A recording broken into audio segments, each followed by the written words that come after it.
But we begin this morning in Washington, where a highly anticipated House vote on President Biden's social safety net was delayed overnight. Minority Leader Kevin McCarthy delivered a speech that was, get this, 8 hours and 32 minutes long, setting a new record for the longest speech on the House floor. He called, as you heard, the spending bill reckless, but also turned to unrelated topics like immigration and Afghanistan. Now, the House is set to return at 8 a.m. this morning to finish the vote. NBC News Capitol Hill correspondent Leanne Caldwell joins us with more on all of this. So, Leanne, 8 hours, 32 minutes for those who are not creatures of Congress. Help us understand this. Why did Minority Leader McCarthy talk about for so long? What did he talk about for so long? And is there anything stopping him or another opponent of the bill from making a similar speech to delay the vote again this morning? Yeah, good morning, Joe. It was a long night for the House of Representatives. Leader McCarthy cannot make the same speech again, and neither can any of his colleagues. It's a weird technicality in the House of Representatives where most members have a very specific amount of time they're allowed to speak. They're given 1 minute, 2 minutes, maybe 5 minutes if they're lucky. But leadership is able to use as long as they want. And McCarthy took advantage of that last night, that loophole last night, allowing him to speak all night and delay Democrats' passage of their $1.75 trillion plan.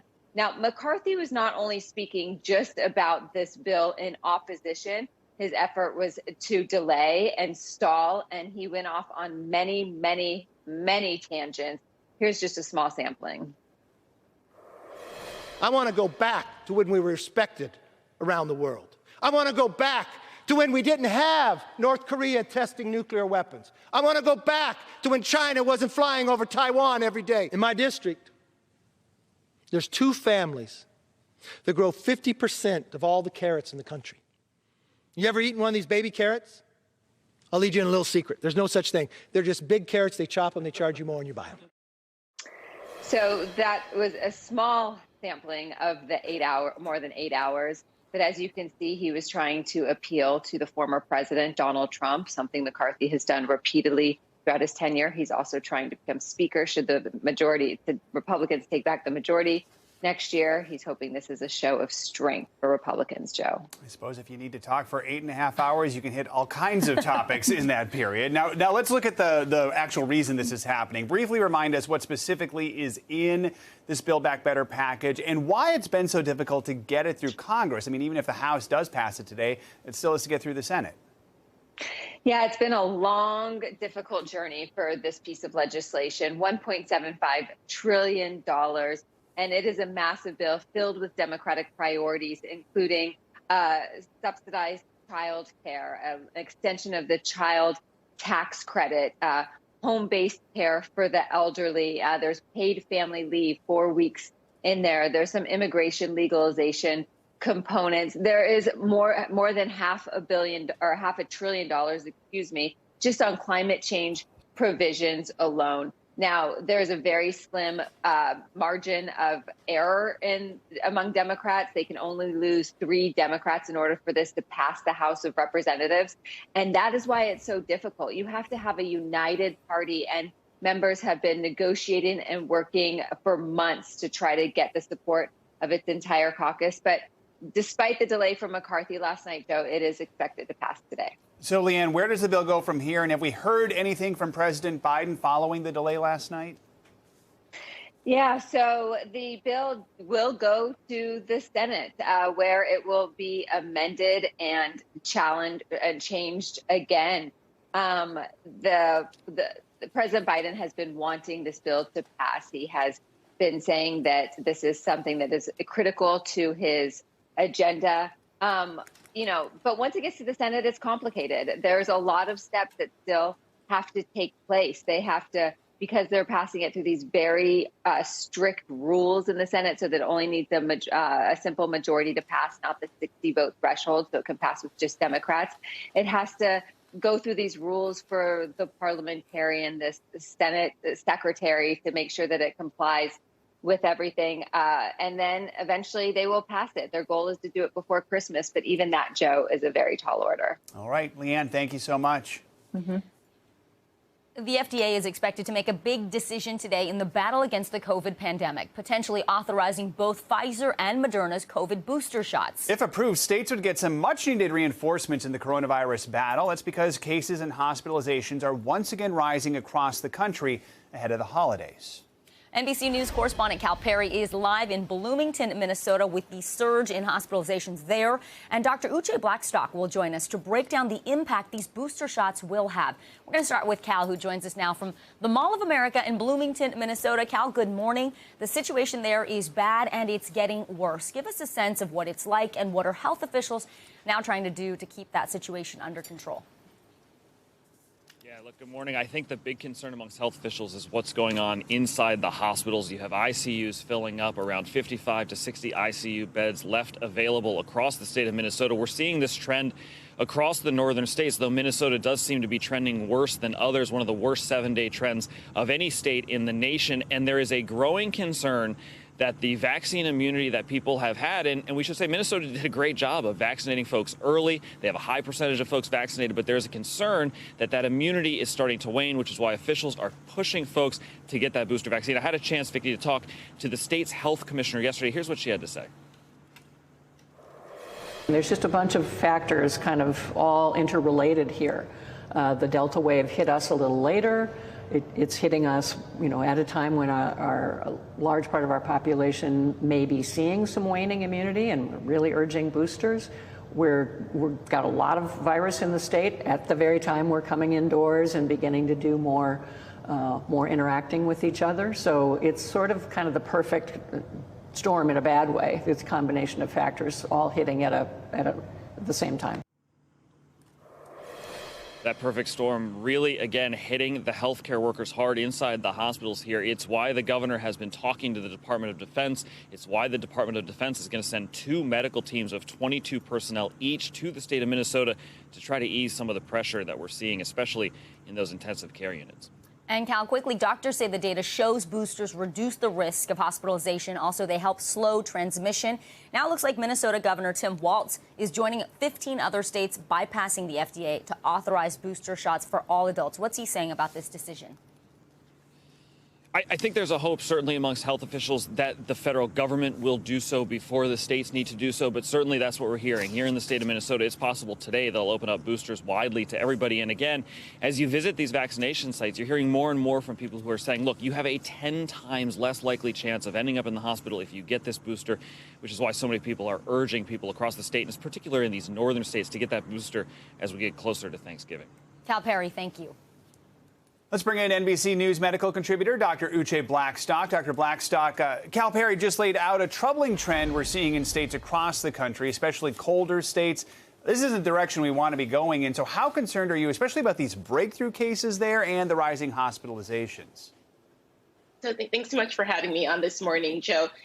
I'm concerned. We're seeing the beginning of a surge. We're seeing increased hospitalizations, and death is also a lagging indicator. I think because of the surge in cases, we're going to want to use every strategy that we can. And giving boosters to people who are most at risk makes sense. So those are the elderly, people who are immunocompromised, people who are in long-term care facilities. And for the rest of healthy adults, boosters also are a good idea because we've seen an increase in breakthrough infections. By giving boosters, we can reduce those cases.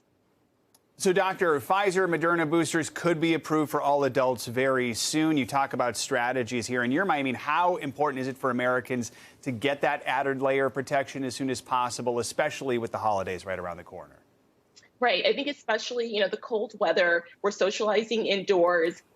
With the holidays, we're going to be mixing with family and friends in indoor areas. It is incredibly high risk. So for those people who are already fully vaccinated and due for a booster, so those are people who received their mRNA vaccine, they're greater than 6 months out, or Johnson & Johnson greater than 2 months out, they should get boosted before they spend time with relatives to decrease the risk of transmission.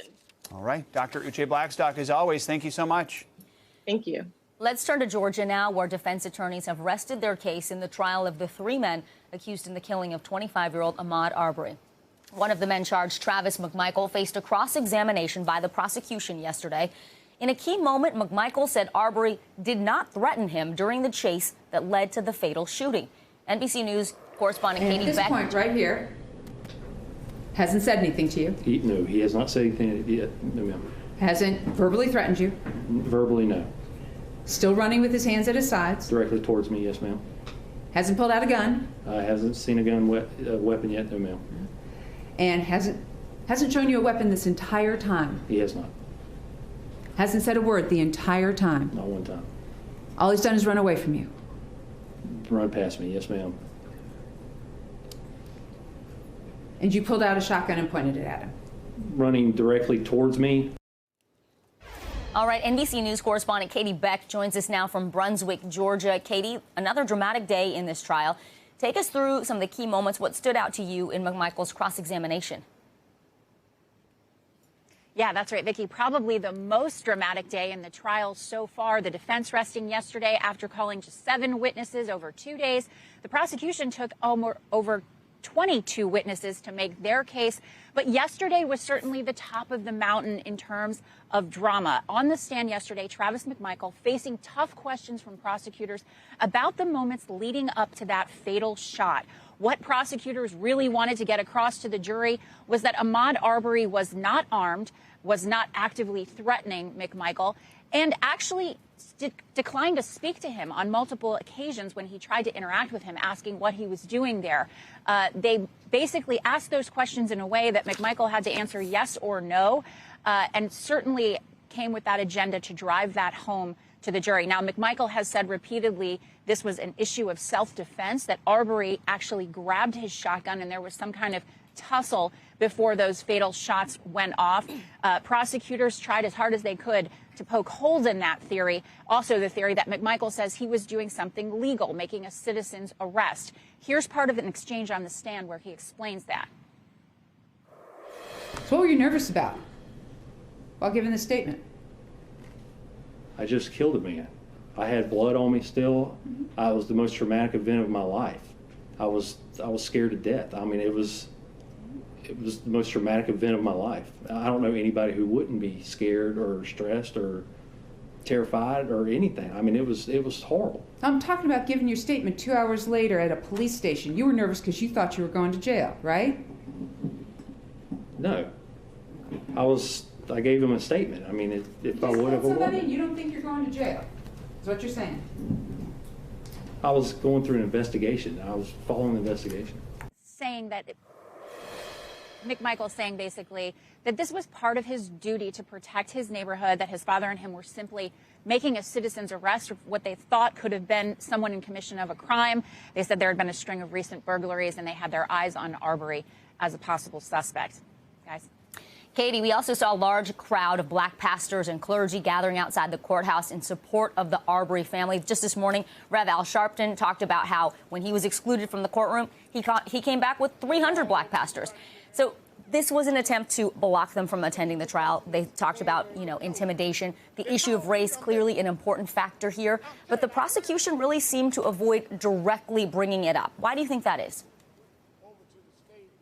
Well, I think several times defense attorney for Roddy Bryant brought that up. Why is there all of these sort of high-profile black pastors in the courtroom? Should they be in the gallery? Could they be influencing the jury? He brought it up again yesterday afternoon, pointing out Jesse Jackson, pointing out Al Sharpton. And the judge declined the motion on every time he mentioned it. I think the response yesterday, which we saw was hundreds of black pastors and clergy members, was symbolic. It was to say, if you're going to try and prevent us from seeing court proceedings as they are open and free in this country, we're going to show you what our power is. And that is very vocal. And there were tons of advocates here yesterday for Arbery marching and demonstrating outside the courthouse. So this was really a message from them from the inside, and certainly reached the defense counsel as late as yesterday afternoon. They were still asking the judge to sort of block this from happening. And Katie, quick final question. What can we expect from next week's closing statements?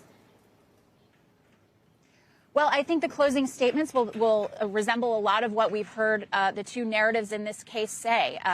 The Arbery side of the case, the prosecution is going to say that this was unlawful and that Arbery was running and was, that at any point the McMichaels had a chance to turn away. I think, as the defense is going to say, this was a citizen's arrest. They were just trying to protect their community. I think we'll hear those two narratives come out strong, likely on Monday. Katie Beck, good to see you. Thank you. Another trial, this one in Wisconsin, also getting a lot of attention. This morning, the jury will convene for a fourth day of deliberations in the Kyle Rittenhouse double homicide trial. It comes as officials in Kenosha prepare to keep the peace once a verdict arrives, whatever that decision may be. NBC News correspondent Ellison Barber has the latest from Kenosha. So, Ellison, we've had 3 full days of jury deliberations. Is there any sign a verdict is near, or do we just not have a clue at this point?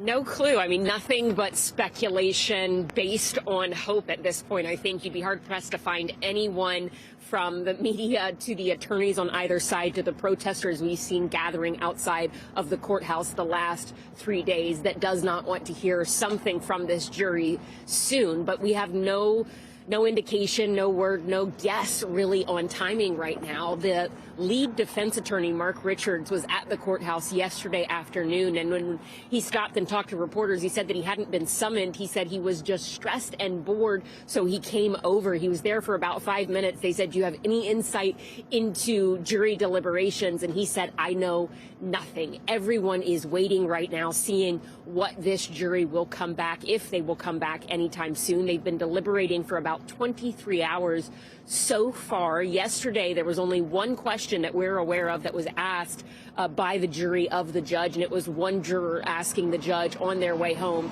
if she could take a copy of the jury instructions with her to look at them at home. The judge said yes. Joe? So, Ellison, you've been on the scene there all week. What is it like outside the courthouse as Kenosha prepares for this verdict?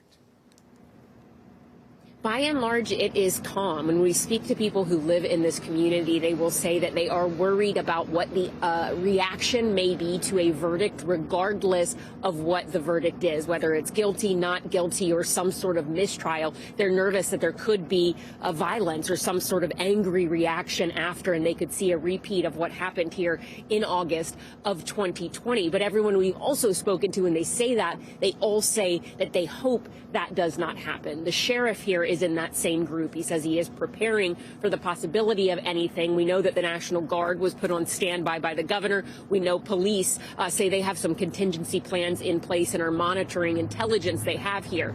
But in terms of an immediate concern, there hasn't been anything so far. The sheriff spoke to Tom Yamas on Top Story last night. Listen to what he said. We may be close to a verdict. Are you worried about what's going to happen to your city when the verdict comes down? I'm always worried. I've been worried about my city for 40 years, as long as I've been in the department. Do I think anything major is going to happen? I don't believe anything's going to happen at all. The intelligence that I've been receiving is this is about the extent of what we're going to see. And I believe that's true. The people that have been here we've been handing out cookies and coffee to people, and everybody's really been okay. Joe? And Ellison, I do quickly have to ask, our sister network MSNBC, which we, of course, report for, has been banned from the courtroom for the remainder of the trial. What happened there?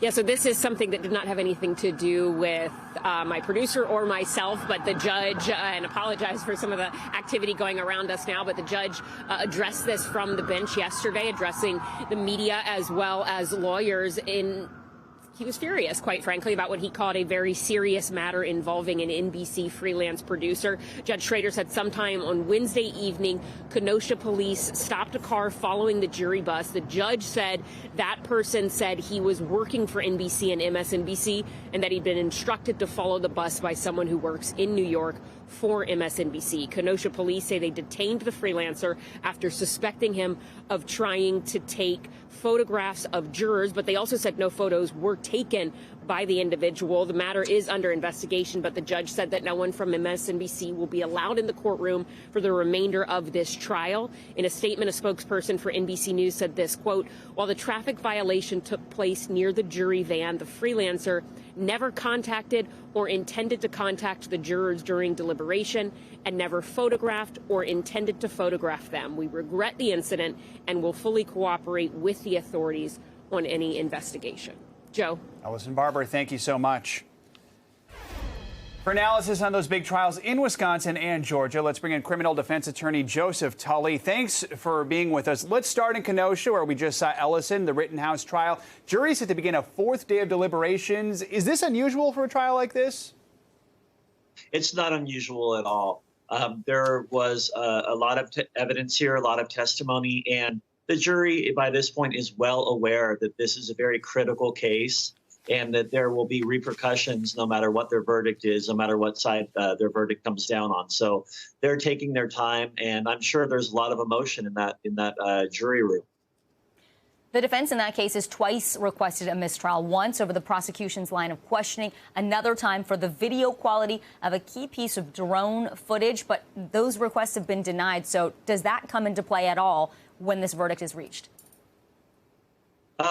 It comes into play in the sense that if the verdict comes down as guilty, those will automatically become appellate issues. So the defense team would bring up the exact same issues on appeal if there's a guilty verdict. Let's turn now to the trial over the death of Ahmaud Arbery. One of the suspects, Travis McMichael, was cross-examined by the prosecution yesterday. What do you make of this decision to have him take the stand? It's something we don't often see with a defendant in a high-profile case like this. And what did you make of his testimony? Did it help him or hurt him? Well, I believe that it hurt them. I don't see a defense in this case. I've been studying the law on that, and a private person can make a citizen's arrest if the offense is committed in their presence or immediate knowledge. And he testified that neither of that happened. So therefore, he's saying, I didn't have the right to perform a citizen's arrest. And if he didn't have a right to make a citizen's arrest, then that gives Mr. Arbery the right to actually use self-defense. So when Mr. Arbery ran up to him to punch him or grab the gun, he was justified in doing so and shouldn't have been shot for doing so. Okay, well, we have closing arguments set to begin next week, as we talked about with Katie. What are you going to be looking for? What do you think the strongest points are that the defense can make and that the prosecution can make? Because basically they're pitching to the jury and sort of instructing them on how to fill out the ballot box here.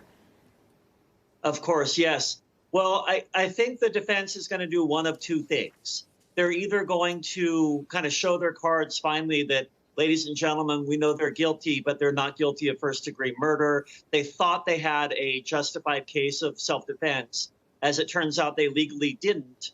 But so you shouldn't convict on first-degree murder. Or they're going to stick with justified self-defense, which legally I don't think is a winner for them. The prosecution has a great case. They just have to read the law to the jury and reiterate the facts and say, ladies and gentlemen, Mr. Arbery was gunned down for jogging in the street, running past houses of people who were suspicious of him, and he shouldn't have been killed for that. And because he was killed, that is a case of first-degree murder.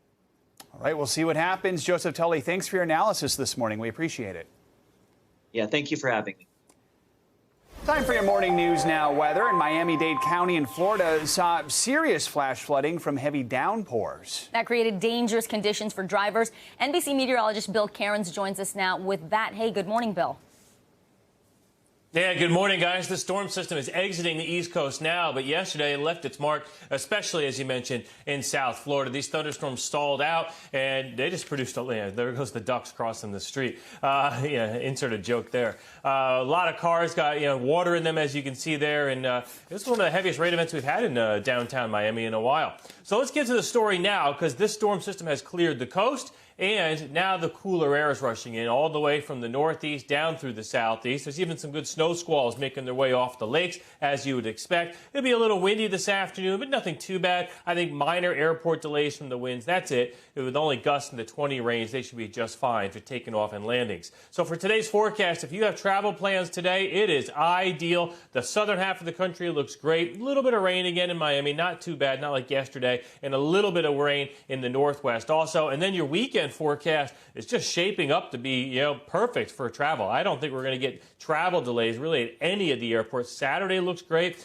Temperatures are seasonable. On Sunday, a little bit of snow breaks out in Minnesota, Wisconsin, some light rain in the Ohio Valley. That's the storm that we will track next week heading towards Thanksgiving, guys. But as far as airports go, things are looking really nice. And things that looked nice last night. Did you guys check out the eclipse? The time-lapse videos are pretty amazing. I went out at the peak of it myself. It looked pretty cool, but you really had to see the whole thing in its totality. So thank you for NASA and all our scientists that gave us those cool shots. Yeah. Much Amazing better with to those see. super duper cameras. Thanks for the heads up on the timing on that. Very cool to see in person. Thanks, Bill. Thanks for watching our YouTube channel. Follow today's top stories and breaking news by downloading the NBC News app.